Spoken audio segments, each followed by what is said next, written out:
नागार्जुन एक महान राजा थे जो हर साल अपने साम्राज्य में एक मुकाबला करवाते थे जिसमें अपनी शक्ति और सामर्थ्य पर भरोसा करने वाला हर योद्धा भाग लेता था। इस मुकाबले के बाद उन योद्धाओं को पूर्वजों की गुफा में जाने का मौका मिलता था। आज से ठीक 3 दिन बाद ये मुकाबला था जिसमें राज्य और उसके आसपास के सभी दल भाग लेने वाले थे। राज्य की सड़कों और बाजार में भारी मात्रा में भीड़ और चहल पहल थी। उसी समय आसमान से एक आग का गोला तेजी से नीचे गिरता हुआ आ रहा था। सड़कों पर मौजूद लोग आसमान से जमीन की ओर आते इस खतरे से अनजान थे।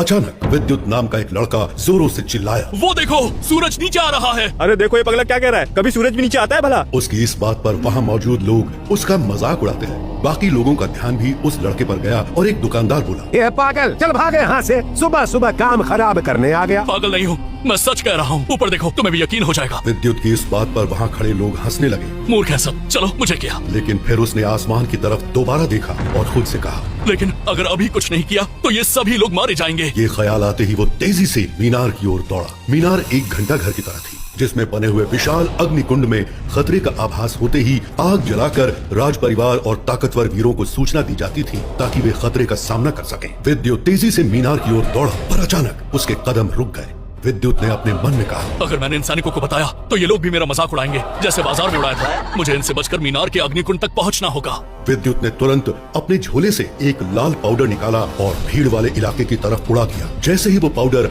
हवा में उड़कर लोगों की आंखों तक पहुंचा, वहां पर हंगामा मच गया। सैनिकों का ध्यान उस हंगामे पर गया और इस बात का फायदा उठाकर विद्युत तेजी से मीनार पर चढ़ गया। बालक, कहाँ जा रहा है? रुक जा, वरना तुझे दंड मिलेगा। वहाँ किसी को जाने की अनुमति नहीं है। सैनिक जोरों से चिल्लाते हुए उसके पीछे भागा। 14 साल की विद्युत की मीनार पर चढ़ने की रफ्तार बहुत तेज थी, लेकिन वो सैनिक भी एक ताकतवर योद्धा था। विद्युत मीनार पर चढ़कर छोटी मशाल को अग्निकुंड में फेंकने जा ही रहा था कि उस सैनिक ने अपनी शक्ति को जागृत कर उसे पकड़ लिया। दूसरी तरफ आसमान से गिरता वो आग का गोला दरअसल एक महान योद्धा था जो किसी शक्ति के प्रहार से आहत होकर नीचे गिर रहा था और शरीर से निकलती लपटों की वजह से किसी आग के गोले या उल्का पिंड जैसा दिखाई दे रहा था। संकट को इतने पास आते देखकर विद्युत ने झटके से खुद को सैनिक की जकड़ से आजाद किया और तेजी से मशाल को मीनार के अग्निकुंड में फेंक दिया। अगले ही पल बड़ी मशाल जलने लगी। उस मशाल के चलते ही राज्य के चारों कोनों की मशालें भी एक एक करके जलने लगी।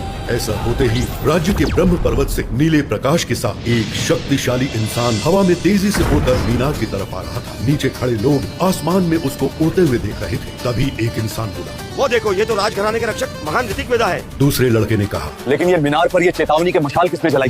क्या हमारा राज्य किसी खतरे में है? उस लड़के की ये बात सुनकर आसपास के लोगों ने एक नजर उसको देखा और फिर सभी की नजर महान ऋतिकवेदा की तरफ चली गई। महान वेदा मीनार के सामने आकर हवा में स्थिर हो गए। महान वेदा का चेहरा एकदम शांत था। उन्होंने कहा, क्या मुझे कोई बताएगा कि ये चेतावनी की मशाल किसने जलाई? ये कहते कहते